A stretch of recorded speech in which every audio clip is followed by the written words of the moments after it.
Hello students, कैसे हैं आप लोग। स्टूडेंट, आज का जो हमारा टॉपिक है ये बहुत ही इम्पोर्टेंट टॉपिक है। आप इसको बहुत ही ध्यान से समझना, ठीक है। टॉपिक है to determine the size of molecules. जो मॉलिक्यूल्स होते हैं, एटम्स एंड मॉलिक्यूल्स होते हैं, उनकी अगर हमको साइज डिटरमाइन करनी है तो हम कैसे डिटरमाइन कर सकते हैं, right. So, the size of atoms and molecules is in the range of 10 raised to minus 8 meter to 10 raised to minus 10 meter। जो atoms और molecules होते हैं उनकी size 10 raised to minus 8 metre से लेके 10 raised to minus 10 मीटर तक होती है। अलग अलग मटेरियल के जो एटम्स एंड मॉलिक्यूल्स होते हैं उनकी साइज अलग अलग होती है। So normally the size of atoms and molecules is 10 raised to minus 8 meter up to the 10 raised to minus 10 meter. Now, to determine the size of atoms and molecules, we cannot use the instrument like vernier calipers, micrometer, screw, spherometer। बराबर क्यों? क्योंकि ये जो instruments है इनकी जो limit है वो कहाँ तक है। जैसे कि जो मीटर स्केल होती है उसकी लिमिट होती है 10 रेज़ टू माइनस 3 मीटर तक की, 1 मिलीमीटर तक की। वर्नियर कैलिपर्स की लिमिट है 10 raise to minus 4 metre. Spherometer और स्क्रू गेज उसकी लिमिट होती है 10 रेज़ टू माइनस 5 मीटर। मतलब with the help of this instrument we can measure the distance only up to 10 raised to minus 5 metre, ठीक है। तो atom की जो साइज होती है वो तो 10 raised to minus 8 मीटर से लेके 10 raised to minus 10 मीटर तक होती है। मतलब ये बहुत लेस है as compare to the minimum measurement which can be done with the help of vernier callipers and screw gauge. So atoms and molecules की साइज हम वर्नियर कैलिपर्स और स्क्रू गेज का यूज़ करके, स्फेरोमीटर का use करके हम measure नहीं कर सकते हैं, ठीक है। Okay, now there is one instrument, that instrument is known as optical microscope, जिसको आप शॉर्ट में OM भी कह सकते हो, ऑप्टिकल माइक्रोस्कोप। ऑप्टिकल माइक्रोस्कोप जो आपको बायोलॉजी की लैब में इजीली देखने को मिल जाएगा। Optical microscope uses the visible light. Optical microscope कौन सी लाइट यूज करता है? Visible light. It uses visible light, right. Visible light मतलब जिसको हम देख सकते हैं। Now the range of visible light is 4000 angstrom to 7000 angstrom। ये एंगस्ट्रॉम क्या होता है ये आपको पता होगा। एंगस्ट्रॉम होता है 10 raise to minus 10 metre. So 4000 into 10 raise to minus 10 metre, 4000 into 10 raise to minus 10 metre to 7000 into 10 raise to minus 10 metre. So ये कितना हुआ? This is 4 into 10 raise to minus 7 metre to 7 into 10 raise to minus 7 metre, right. तो इसका meaning क्या हुआ कि with the help of optical microscope we can see the object whose size is of the order of 10 raise to minus 7 metre. मतलब कम से कम 10 raise to minus 7 metre की साइज का ऑब्जेक्ट ही हम ऑप्टिकल माइक्रोस्कोप से देख सकते हैं, ठीक है। इसको साइंटिफिक वे में ऐसा बोला जाता है कि resolution of optical microscope is 10 raise to minus 7 metre. समझ में आया क्या मैंने कहा? मैंने कहा कि resolution of optical microscope is 10 raise to minus 7 metre. इसका मतलब ये है कि अगर कोई ऑब्जेक्ट जिसकी साइज 10⁻⁷ मीटर है, ठीक है, तो उसको हम ऑप्टिकल माइक्रोस्कोप का यूज़ करके देख सकते हैं। बट अगर कोई ऑब्जेक्ट की साइज 10⁻⁷ मीटर से लेस है तो फिर वो ऑब्जेक्ट को देखने के लिए हम ऑप्टिकल माइक्रोस्कोप का यूज़ नहीं कर सकते हैं। तो स्टूडेंट, ये जो एटम्स एंड मॉलिक्यूल्स होते हैं उनकी साइज तो 10⁻⁷ मीटर से भी लेस है। 10⁻⁸ metre is less than 10⁻⁷ metre, और ये 10⁻⁻ मीटर तो और भी छोटा है 10⁻⁷ मीटर से। तो यहाँ पर जो ऑप्टिकल माइक्रोस्कोप है उसकी लिमिट आ जाती है। The optical microscope has a limit of resolution which is dependent on the wavelength of light which it uses। तो optical microscope visible light use करता है और विजिबल लाइट की जो वेवलेंथ होती है वो इस रेंज की होती है। इसके लिए ऑप्टिकल माइक्रोस्कोप का यूज़ करके हम एटम्स और मॉलिक्यूल्स को नहीं देख सकते हैं। समझ में आ गई आपको ये बात? ठीक है। अब एक दूसरा इंस्ट्रूमेंट होता है, that instrument is known as electron microscope,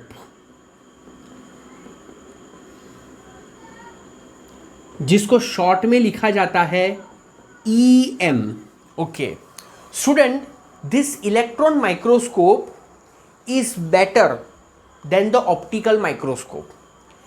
in electron microscope, instead of visible light a beam of electron is use. जैसे ऑप्टिकल माइक्रोस्कोप के अंदर लाइट यूज होती है ऑब्जेक्ट को देखने के लिए, ऑब्जेक्ट को एनालाइज करने के लिए, तो ये जो इलेक्ट्रॉन माइक्रोस्कोप होता है उसमें कोई लाइट यूज नहीं होती है। तो इलेक्ट्रॉन माइक्रोस्कोप में क्या यूज होता है? Electron microscope uses EM uses beam of electron. क्या यूज करता है electron microscope? Beam of electron use करता है। बीम ऑफ इलेक्ट्रॉन मतलब कि इलेक्ट्रॉन जो होता है उसके फ्लो को, इलेक्ट्रॉन एक पार्टिकल होता है ना, तो इलेक्ट्रॉन को यूज करता है, ठीक है। जैसे लाइट का बीम होता है वैसे इलेक्ट्रॉन का बीम होता है। तो electron microscope uses the beam of electron, electron microscope uses the stream of electron, आप ऐसा बोल सकते हो, ठीक है। Now in electron microscope a beam of electron is focused, electron के बीम को फोकस किया जाता है with the help of electric field and magnetic field, ठीक है। अच्छा, इलेक्ट्रॉन माइक्रोस्कोप में एक बहुत ही खास बात है कि इन electron microscope the electron is behaving like a wave. Student, आपको पता है कि इलेक्ट्रॉन एक पार्टिकल है, पर इलेक्ट्रॉन माइक्रोस्कोप में electron as a wave behave करता है। ये जो पॉइंट है ये थोड़ा सा आपके लेवल से बाहर का है, पर ऐसा नहीं है कि ये मैं आपको पढ़ाऊँगा नहीं। जब आप लोग 12th स्टैंडर्ड में जाओगे तो वहाँ पर एक चैप्टर है dual nature of matter and radiation, मतलब मटेरियल का ड्यूअल नेचर, मटेरियल का डबल नेचर। तो जो इलेक्ट्रॉन है वो एक मटेरियल है और उसका डबल नेचर है। वो sometimes as a particle behave करता है और sometimes as a wave behave करता है। तो बिल्कुल इलेक्ट्रॉन जो है वो भी एज अ पार्टिकल भी बिहेव करता है और वो एज अ वेव भी बिहेव करता है। तो in electron microscope electron behave like a wave. तो in EM electron behave like wave, ठीक है। ओके, तो इलेक्ट्रॉन वेव के जैसे बिहेव करता है। And again the electron microscope has a certain limit, it has a certain limit of resolution. उसकी भी ऑब्जेक्ट को एनालाइज करने की, दो ऑब्जेक्ट को अलग अलग दिखाने की, ऑब्जेक्ट को रिजॉल्व करने की एक लिमिट है। And the limit of electron microscope, उसको कहते हैं resolution of electron microscope is 0.6 angstrom. Electron microscope का जो रिजोल्यूशन होता है, मतलब रिजोल्यूशन मतलब उसकी ability to see the object, वो कितनी होती है? 0.6 एंगस्ट्रॉम की होती है। ये 0.6 है, तो 0.6 कितना होता है? 0.6 मतलब 0.6 इंटू 10⁻10 मीटर। तो स्टूडेंट ये जो है 0.6 into 10⁻10 metre, it is smaller than this, इससे छोटा है, सॉरी इससे छोटा है, बराबर ना? ये 10⁻8 मीटर तो उससे बड़ा है, और 10⁻10 metre is also greater than this, क्योंकि यहाँ पर 1 इंटू 10⁻10 है और यहाँ पर 0.6 इंटू 10⁻10 है, तो दिस इज स्मॉलर। तो इससे क्या समझ में आता है कि with the help of electron microscope we can almost resolve atoms and molecules.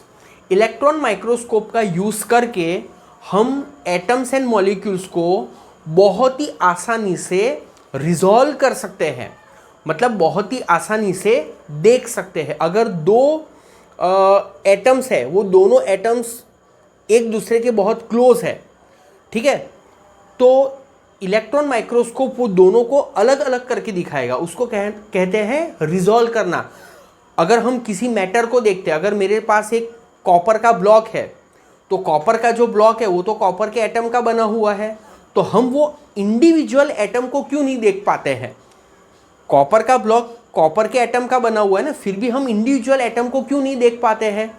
ठीक है, उसका रीज़न है कि एटम्स आर वेरी क्लोज, और हमारी जो आँख होती है, it is also an optical instrument, तो उसकी जो लिमिट होती है, उसकी लिमिट बहुत कम होती है, ठीक है।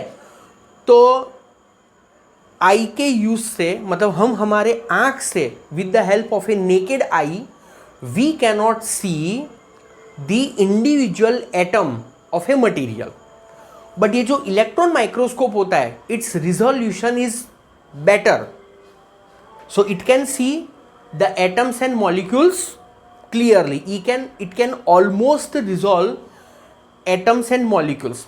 Is that clear? Okay. अब एक थर्ड इंस्ट्रूमेंट है जिसके बारे में कुछ ज़्यादा बुक में डिस्कस नहीं किया हुआ है। आप लोगों को पता है कि in the development of nanotechnology one instrument was invented and that instrument is known as TM। उसको TM भी कहते हैं और उसको STM भी कहते हैं। STM मतलब स्कैनिंग टनलिंग माइक्रोस्कोप, और TM मतलब टनलिंग माइक्रोस्कोप। तो ये जो होता है, ये इलेक्ट्रॉन माइक्रोस्कोप से भी एडवांस लेवल का इंस्ट्रूमेंट होता है। समझ में आया आपको? Okay, so this is about the different type of instrument and their capability to resolve the atoms and molecules. ठीक है, ओके, आप ये इंफॉर्मेशन को अपने नोटबुक में नोट कर सकते हो।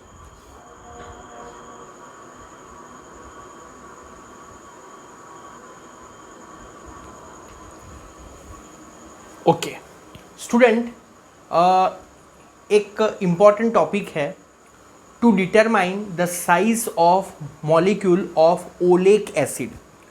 Oleic acid which is some liquid, it is a soapy liquid. कैसा लिक्विड होता है? सोपी लिक्विड, मतलब जैसा सोप होता है ना, चिकना एकदम स्टिकी टाइप का, तो एक सोपी लिक्विड होता है। It is soapy liquid.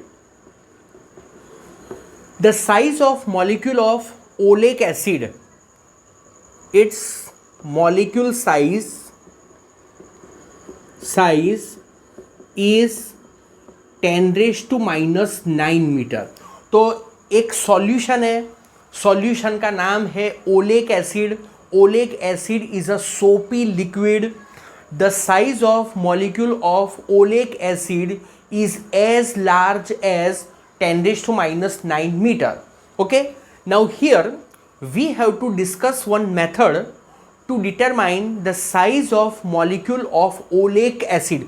Oleic acid के मॉलिक्यूल की साइज डिटरमाइन करने के लिए एक मेथड हम डिस्कस करने वाले हैं जिस मेथड का नाम है मोनोमोलेक्यूलर लेयर मेथड। ओके, सो यहां पर हम लिखेंगे कौन सी मेथड, क्या नाम बताया मैंने, मोनोमोलेक्यूलर लेयर मेथड। हम ये वाली मेथड यूज करने वाले हैं ओलेक एसिड के मॉलिक्यूल की साइज डिटरमाइन करने के लिए। जो मेथड हम यूज करने वाले हैं उस मेथड का नाम है मोनोमोलेक्यूलर लेयर मेथड। अब स्टूडेंट, ये जो नाम मैंने लिखा हुआ है मोनोमोलेक्यूलर लेयर, मोनो मतलब सिंगल, मॉलिक्यूलर मतलब मॉलिक्यूल से रिलेटेड, एंड लेयर वो तो आपको पता ही है। सो single layer of molecule method. तो ये एक मेथड है जिस मेथड का यूज करके हम ओलेक एसिड के मॉलिक्यूल की साइज डिटरमाइन करने वाले हैं। ठीक है, ओके।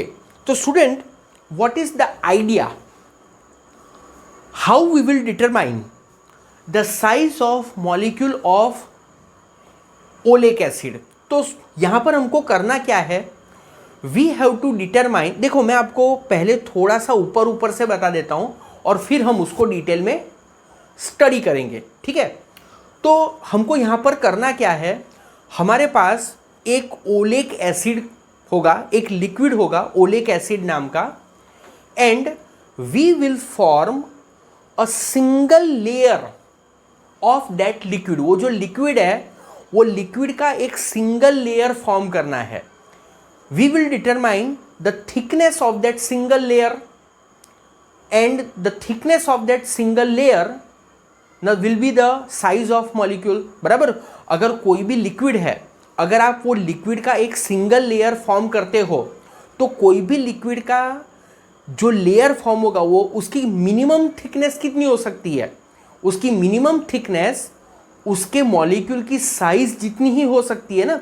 कोई भी लिक्विड की मिनिमम थिकनेस, कोई भी लिक्विड का अगर हम लेयर फॉर्म करते हैं तो वो लेयर की मिनिमम थिकनेस उसके मॉलिक्यूल के साइज से कम तो हो नहीं सकती है, क्योंकि लिक्विड अल्टीमेटली मॉलिक्यूल का ही बना हुआ होता है, राइट। तो हम क्या करेंगे, we will form a thin layer, a single layer of a oleic acid. We will measure the thickness of that layer. वो जो लेयर है वो लेयर की हम थिकनेस मेजर करेंगे, and the thickness of that layer is nothing but the size of molecule. समझ में आया? ओके, तो इसको मैं थोड़ा सा एक बार दूसरे तरह से भी मैं आपको समझा देता हूं। देखो, मेरे पास एक बीकर है, दिस इज अ बीकर, ये एक बीकर है, and in this beaker oleic acid is pour. इसके अंदर मैंने ओलेक एसिड डाला हुआ है। समझ में आया? अब स्टूडेंट, ये जो ओलेक एसिड है, सपोज यहां तक भरा हुआ है, इस लेवल तक ओलेक एसिड भरा हुआ है, ठीक है, यहां तक, मतलब ओलेक एसिड का हमारे पास इतना थिक लेयर है, इतना थिक लेयर है, ठीक है। इस बीकर के अंदर ओलेक एसिड है और ओलेक एसिड का इतना लेयर है।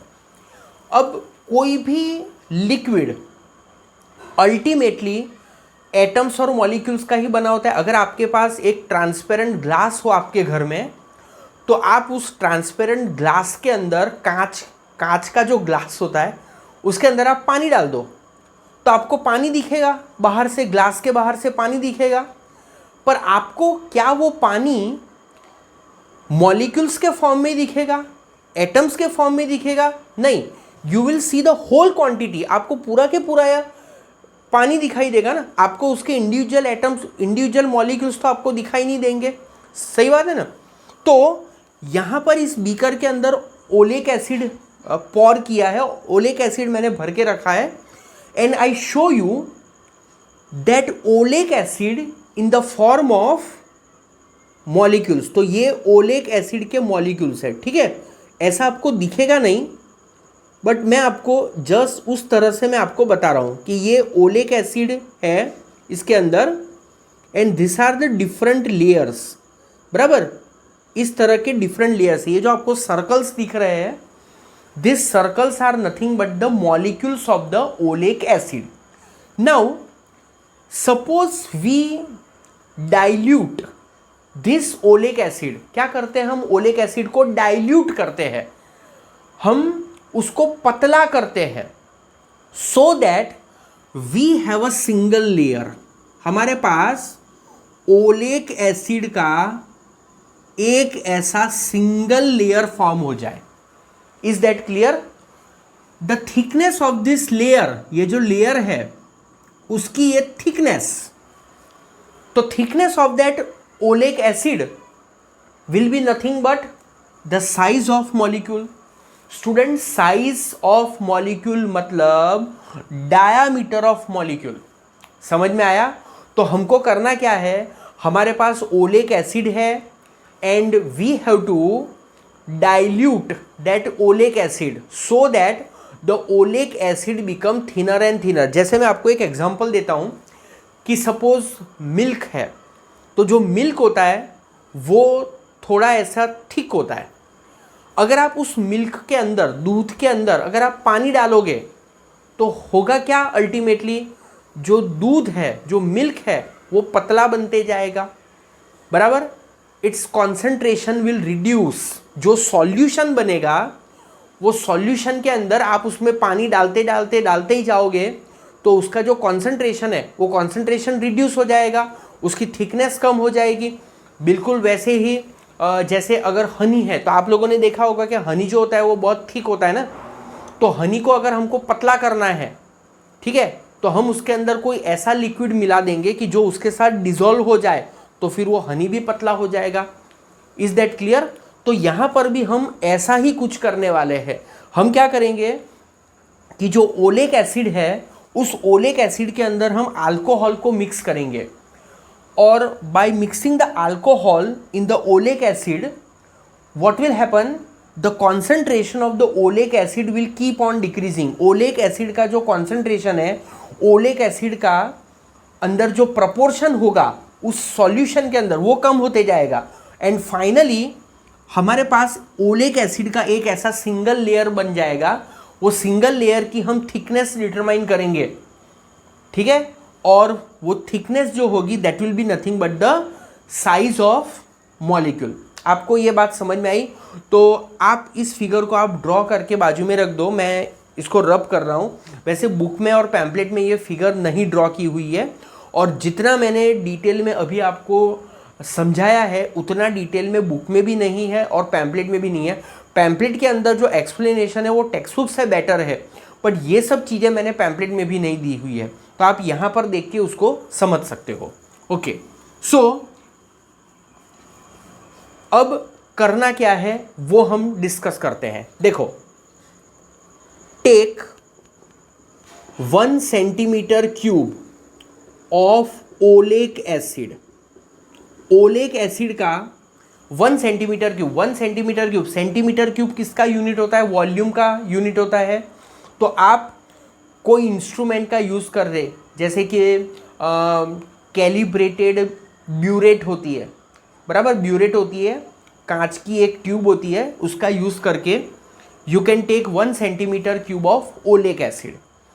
Now we mix alcohol in this 1 centimeter cube of oleic acid so that we get a solution। ये जो ओलेक एसिड है उसमें आप अल्कोहल ऐड करो तो ओलेक एसिड प्लस अल्कोहल होगा, सो वो जो सॉल्यूशन होगा, so we get a solution of 20 centimetre cube. अब यहाँ पर बुक में लिखा हुआ नहीं है, बट मैं आपको जो बोल रहा हूँ आप उसको सुन लो, ठीक है। हमारे पास 1 centimetre cube of oleic acid है, उसमें 19 centimetre cube of plus 19 centimetre cube of alcohol add कर दो। Take 1 centimetre cube of oleic acid, mix 19 centimetre cube of alcohol, तो हमारे पास जो बनेगा उसको हम कहेंगे सॉल्यूशन। तो हमारे पास क्या होगा? We will have a solution of 20 centimetre cube. So we have solution मतलब oleic acid plus alcohol, so we have a solution of 20 centimetre cube. समझ में आया? तो हमारे पास 20 सेंटीमीटर क्यूब का एक सॉल्यूशन है, ठीक है, ओके। अब ये जो 20 सेंटीमीटर क्यूब का सॉल्यूशन है उसका 1 सेंटीमीटर क्यूब लो। Take 1 centimetre cube of solution.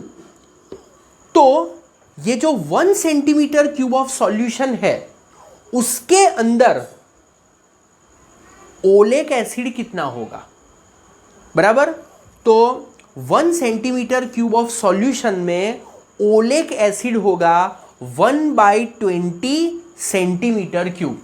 समझ में आ रहा है आपको? देखो हमारे पास 20 सेंटीमीटर क्यूब ऑफ सॉल्यूशन है, तो मैं यहाँ पर समझाता हूँ आपको कि 20 centimetre cube of solution, 20 centimetre cube of solution, उसमें ओलिक एसिड कितना है? उसमें तो ओलिक एसिड सिर्फ 1 सेंटीमीटर क्यूब है, 1 centimetre cube of oleic acid. तो अगर मैं 1 सेंटीमीटर क्यूब ऑफ सॉल्यूशन लेता हूं तो उसमें ओलिक एसिड कितना होगा? 20 सेंटीमीटर क्यूब ऑफ सॉल्यूशन में ओलिक एसिड है 1 सेंटीमीटर क्यूब, तो 1 सेंटीमीटर क्यूब ऑफ सॉल्यूशन में ओलिक एसिड कितना है? तो वो जो होगा ना उसको कहेंगे कॉन्सेंट्रेशन ऑफ ओलिक एसिड। यहां पर जो मैं आंसर की बात कर रहा हूं कि 20 सेंटीमीटर क्यूब ऑफ सॉल्यूशन में there is 1 centimetre cube of oleic acid, तो 1 सेंटीमीटर क्यूब ऑफ सॉल्यूशन में ओलिक एसिड कितना है उसको क्या कहते हैं? उसको कहते हैं कॉन्सेंट्रेशन ऑफ ओलिक एसिड। ये जो V1 है, ये V1 क्या है? V1 is nothing but concentration of oleic acid. तो ओलिक एसिड का कॉन्सेंट्रेशन कितना होगा?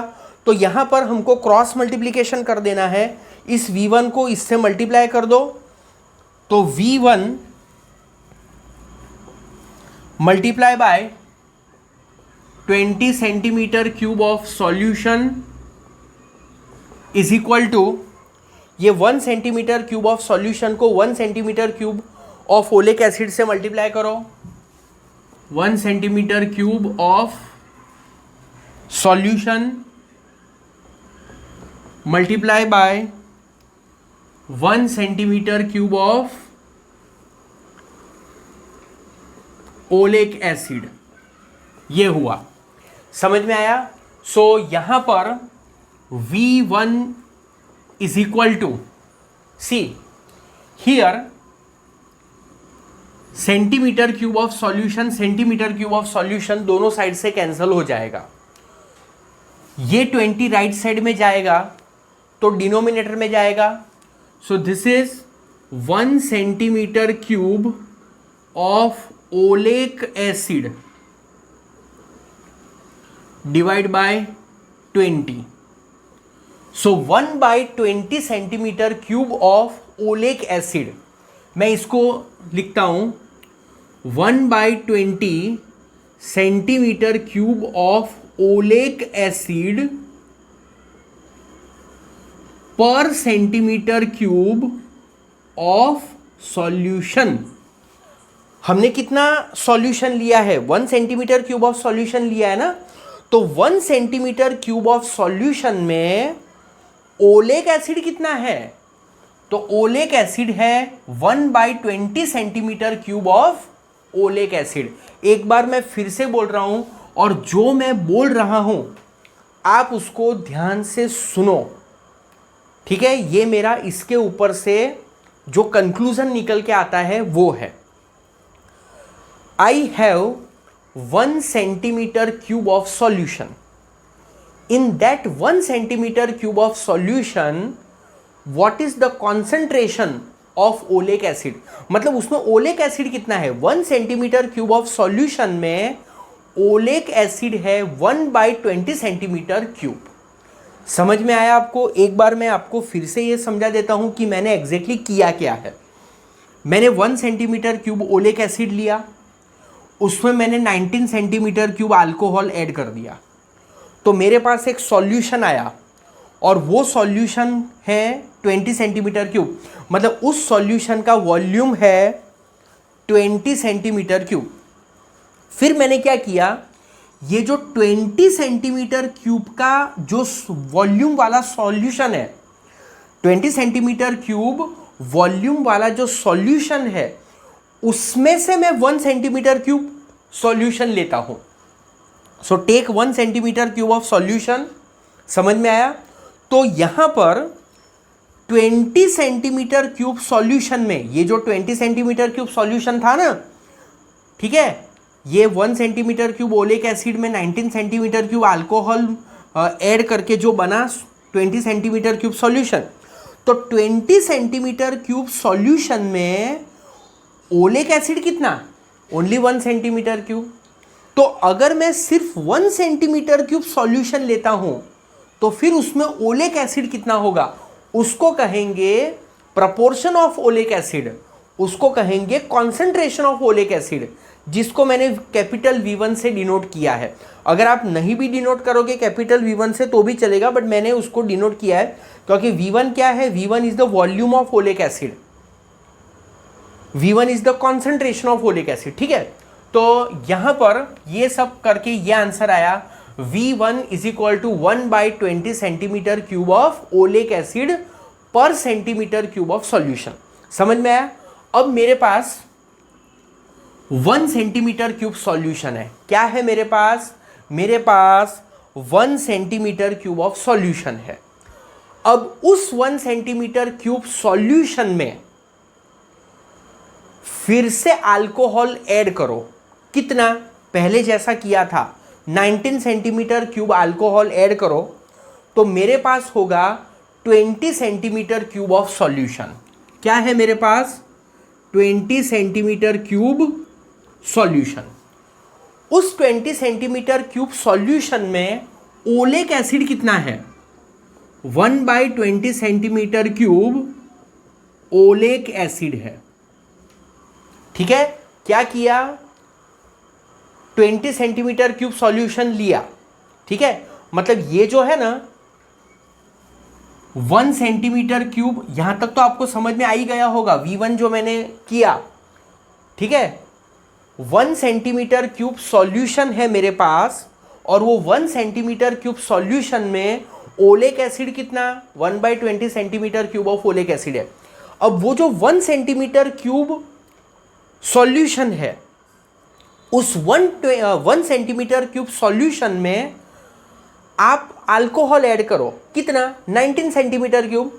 तो 1 सेंटीमीटर क्यूब सॉल्यूशन में अगर आप 19 सेंटीमीटर क्यूब सॉल्यूशन ऐड करोगे, 19 सेंटीमीटर क्यूब अगर आप अल्कोहल ऐड करोगे, 1 सेंटीमीटर क्यूब सॉल्यूशन में अगर आप 19 सेंटीमीटर क्यूब जितना आप अल्कोहल ऐड करोगे, तो जो सॉल्यूशन बनेगा, न्यू सॉल्यूशन, वो कितना होगा? 20 सेंटीमीटर क्यूब सॉल्यूशन होगा। पर वो 20 सेंटीमीटर क्यूब सॉल्यूशन में ओलेक एसिड कितना? 1/20 सेंटीमीटर क्यूब ओलेक एसिड होगा। तो अब ये जो 20 सेंटीमीटर क्यूब सॉल्यूशन बना न्यू, उसका 1 सेंटीमीटर क्यूब लो। तो 1 सेंटीमीटर क्यूब सॉल्यूशन में ओलेक एसिड कितना? सपोज ओलेक एसिड है V2, मतलब जैसे ये लिखा था ना V2 concentration of oleic acid, तो यहां पर भी मैं लिख देता हूं कॉन्सेंट्रेशन ऑफ ओलेक एसिड। तो फिर से इस तरह से मैं फिर से ये कैलकुलेशन करूंगा, बराबर। तो V2 को इससे मल्टीप्लाई करो, 20 centimetre cube solution is equal to 1 centimetre cube solution, 1 centimetre cube solution multiply by 1/20 centimetre cube oleic acid, ये किया हमने। ठीक है, अब कैंसिल क्या होगा दोनों साइड से, centimetre cube solution centimetre cube solution cancel हो जाएगा। ये जो 20 है वो राइट साइड में जाएगा तो डिनोमिनेटर में जाएगा। So V2 is equal to what, 1/20 into 20, 1/20 into 20 centimetre cube oleic acid per centimetre cube solution. So यहां तक आप अच्छे से वीडियो को एक बार दो बार आप देख के समझ लो। डाउट आए मुझे कॉल करो, ठीक है, मुझे पूछो, मैं आपको समझाऊंगा। मुझे लगता है कि आप देखोगे वीडियो को दो बार तो अगर कोई डाउट होगा तो डेफिनेटली वो डाउट आपका क्लियर हो जाएगा। तो स्टूडेंट, अब हमारे पास क्या है, हमारे पास 1 सेंटीमीटर क्यूब सॉल्यूशन है, पर वो 1 सेंटीमीटर क्यूब सॉल्यूशन में ओलेक एसिड का कॉन्सेंट्रेशन कितना है, ओलेक एसिड का प्रोपोर्शन कितना है। तो 1/20 इंटू 20 मतलब 1/400 centimetre cube of oleic acid. 1 centimetre cube solution में ओलेक एसिड है 1/400 centimetre cube of oleic acid. मतलब हमने क्या किया, ओलेक एसिड के अंदर अल्कोहल ऐड कर करके हमने ओलेक एसिड को बहुत ही पतला कर दिया, बराबर। We want to convert it into a single layer, that's why we have done all this thing. समझ में आई आपको ये बात, ठीक है। तो मैं ये सब मिटा रहा हूं, ठीक है, आप इसको अच्छे से नोट कर दो, ठीक है।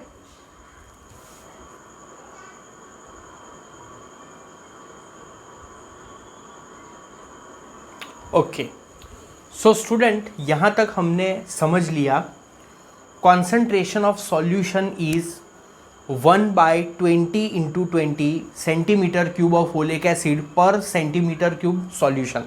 इसका मतलब है हमारे पास 1 सेंटीमीटर क्यूब सॉल्यूशन है और वो 1 सेंटीमीटर क्यूब सॉल्यूशन के अंदर ओलेक एसिड कितना है, 1/400 सेंटीमीटर क्यूब ओलेक एसिड है। 1 सेंटीमीटर क्यूब सॉल्यूशन में ओलेक एसिड इतना है, ठीक है। ओके, अब आगे की जो प्रोसीजर है वो मैं सब कुछ बोर्ड पर नहीं लिख सकता हूं, हम उसको सुनेंगे और समझेंगे। वी टेक अ ट्रफ, क्या लेंगे हम, ट्रफ। ट्रफ मतलब स्पेलिंग में लिख देता हूं, TRUGH। ट्रफ मतलब कोई बर्तन, जैसे कि थाली है, उस थाली को भी आप ट्रफ बोल सकते हो। So we take a trough, we पॉर that trough with the water, trough के अंदर पानी डालेंगे। On the surface of that water we lightly sprinkle lycopodium powder. वो जो पानी है वो पानी के ऊपर हम लाइकोपोडियम पाउडर, एक पाउडर आता है, उसको हम लाइटली स्प्रिंकल करेंगे। Then we put some drops of the solution, ये जो सॉल्यूशन है उसके हम कुछ ड्रॉप्स डालेंगे, ठीक है। We will measure the volume of each drop, हम हर ड्रॉप का वॉल्यूम मेजर करेंगे। देखो, हर ड्रॉप का वॉल्यूम कैसे मेजर करना है, उसके लिए एक दूसरी मेथड है जो कि बुक के अंदर नहीं समझाया है, उन लोगों ने सिर्फ इतना ही लिखा है कि we measure the volume of each drop. पर जैसे केमिस्ट्री की लैब के अंदर एक ब्यूरेट आती है, बराबर, तो ब्यूरेट के अंदर आप वो सॉल्यूशन भर दो और फिर एक ट्यूब आती है, टेस्ट ट्यूब। टेस्ट ट्यूब के ऊपर कैलिब्रेशन किया होता है, मार्किंग किया होता है। तो आप वो जो ब्यूरेट होती है, वो ब्यूरेट का जो पिंच कॉक होता है, वो पिंच कॉक को थोड़ा सा रिलीज करके उसमें से ड्रॉप बाय ड्रॉप सॉल्यूशन निकलेगा, ठीक है। फिर आप ड्रॉप काउंट कर सकते हो, 1 drop, 2 drop and so on. और फिर आप उस ब्यूरेट के अंदर देखो कि जो सॉल्यूशन है उसका वॉल्यूम कितना है, और वो वॉल्यूम को आप नंबर ऑफ ड्रॉप से डिवाइड कर दो तो आपको मिलेगा एक ड्रॉप का वॉल्यूम। ठीक है, so you can measure the volume of one drop in this way. आपको इतना सब एक्सप्लेन नहीं करना है, आपको सिर्फ इतना ही लिख देना है कि we measure the volume of each drop. ठीक है, तो suppose capital V is volume of each drop. कैसे मेजर करना है वो मैंने आपको समझा दिया, वो ब्यूरेट और टेस्ट ट्यूब का यूज करके, कैलिब्रेटेड टेस्ट ट्यूब का यूज करके वॉल्यूम ऑफ ईच ड्रॉप। तो suppose we have pour n drops of solution on that lycopodium powder। Trough लिया, ट्रफ के अंदर पानी डाला, पानी के ऊपर लाइकोपोडियम पाउडर स्प्रिंकल किया, और वो लाइकोपोडियम पाउडर के ऊपर we have kept n drops of solution। बराबर, एक ड्रॉप का वॉल्यूम मेजर करना है तो n ड्रॉप का वॉल्यूम होगा nv। So nv is what, volume of n drop. ठीक है, now what we do, we quickly measure the diameter of the film. Okay, एक पॉइंट स्किप हो गया, sorry. So when we put that solution on that lycopodium powder, lycopodium powder के ऊपर जब हम solution रखते हैं, then that solution readily spreads, एकदम फटाक से स्प्रेड हो जाता है इन the form of a thin layer of circular shape. Lycopodium powder के ऊपर जब आप सॉल्यूशन को डालते हो, then that solution immediately spread into a thin circular film. एक सर्क्यूलर फिल्म के फॉर्म में, इस तरह की एक सर्क्यूलर फिल्म के फॉर्म में वो सॉल्यूशन स्प्रेड हो जाता है। We measure diameter of that film, ये फिल्म का डायमीटर आप मेजर कर लो। ठीक है, सर्क्यूलर फिल्म फॉर्म होगी, वो फिल्म का जो सर्कल बन रहा है वो सर्कल का डायमीटर मेजर कर लो। डायमीटर के ऊपर से आपको रेडियस मिलेगा, और रेडियस के ऊपर से आपको एरिया मिल जाएगा, एरिया ऑफ द फिल्म। तो what you have to do, you have to measure the area of that film. समझ में आया आपको? और ट्रफ लिया, ट्रफ के अंदर पानी डाला, पानी के ऊपर लाइकोपोडियम पाउडर डाला, लाइकोपोडियम पाउडर के ऊपर सॉल्यूशन डाला, तो solution will readily spread into the circular film. ऐसा एक सर्कल जैसे फिल्म में वो स्प्रेड हो जाएगा। We quickly measure the diameter of that film. ठीक है, डायमीटर के ऊपर से रेडियस मिलेगा, रेडियस के ऊपर से एरिया ऑफ द फिल्म मिलेगा। सर्कल का एरिया क्या होता है स्टूडेंट? सर्कल का एरिया होता है पाई आर स्क्वायर। समझ आया? अच्छा, यहां पर मैंने आपको ऐसा कहा कि we quickly measure the diameter of the film. क्यों क्विकली मेजर करने का? क्योंकि जो सॉल्यूशन है उसके अंदर क्या है? अल्कोहल है, स्पिरिट है। बराबर, अल्कोहल जो होता है वो एकदम से हवा के अंदर घुल जाता है। जैसे आप लोग आजकल वो सैनिटाइज़र यूज़ कर रहे होंगे, तो सैनिटाइज़र के अंदर तो आई थिंक 90% जितना अल्कोहल होता है। तो अगर आप सैनिटाइज़र को ऐसे हाथ पर लगाओगे तो थोड़ी देर में वो सॉल्यूशन गायब हो जाता है ना। उसका रीज़न क्या है? कि उसके अंदर अल्कोहल है। तो यहाँ पर भी अल्कोहल है, और अल्कोहल जो है वो एकदम से इवेपोरेट हो जाता है। ठीक है, एटमॉस्फेयर के अंदर जैसे पेट्रोल इवेपोरेट हो जाता है, बिल्कुल वैसे ही। तो इसके लिए आपको क्विकली डायमीटर मेजर करना है, रेडियस मेजर करना है, उसके बाद एरिया मेजर करना है। Is that clear? समझ में आया?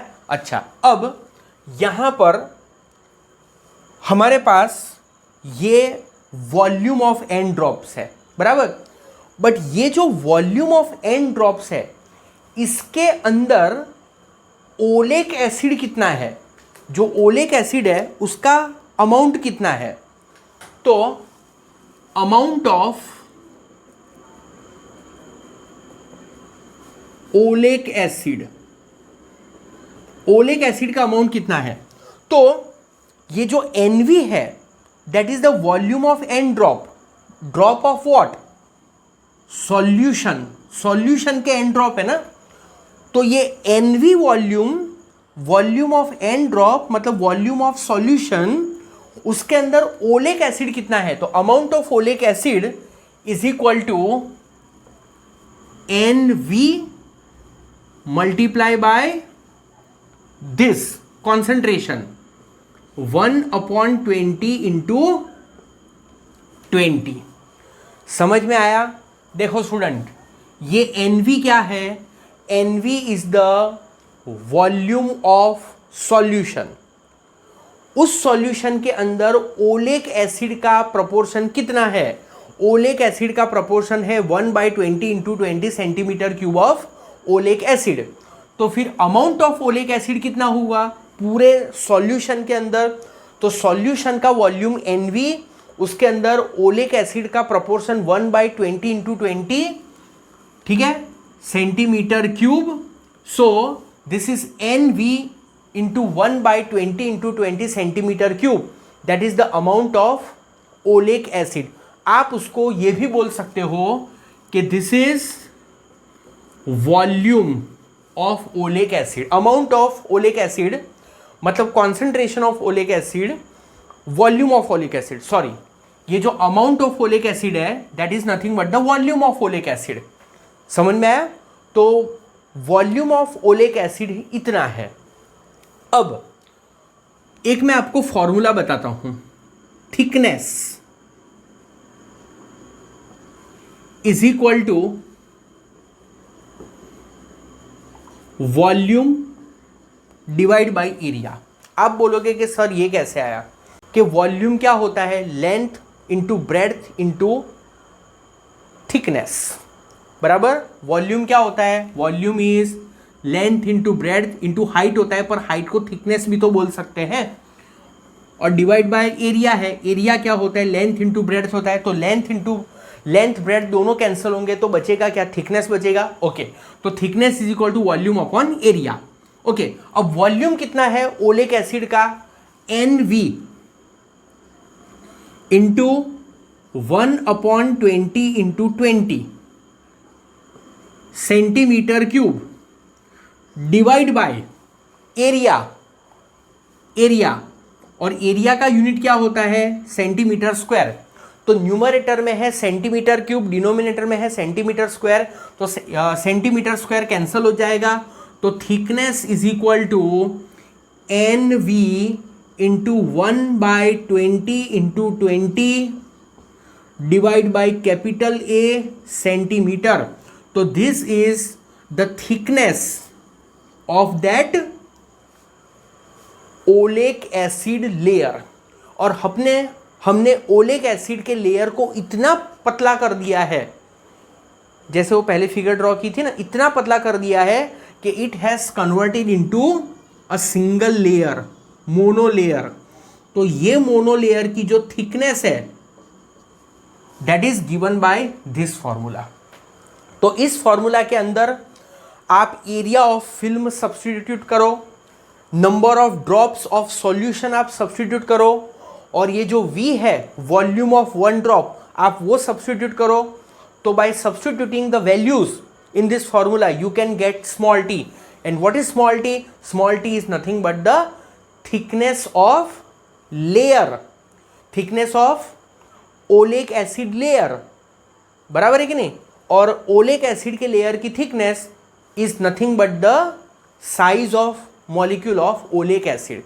तो अगर आप इसमें ये सब प्रोसीजर पूरी करके अगर आप ये टी ऑब्टेन करते हो तो T comes out to be almost 10⁻⁹ metre. समझ में आया स्टूडेंट? आई होप कि आपको ये टॉपिक समझ में आया होगा। ठीक है, पैम्पलेट के अंदर भी ये दिया हुआ है, पर मेरे हिसाब से मैंने जितना यहाँ पर बोर्ड पर लिखा है ना उतना शायद पैम्पलेट में नहीं लिखा हुआ है।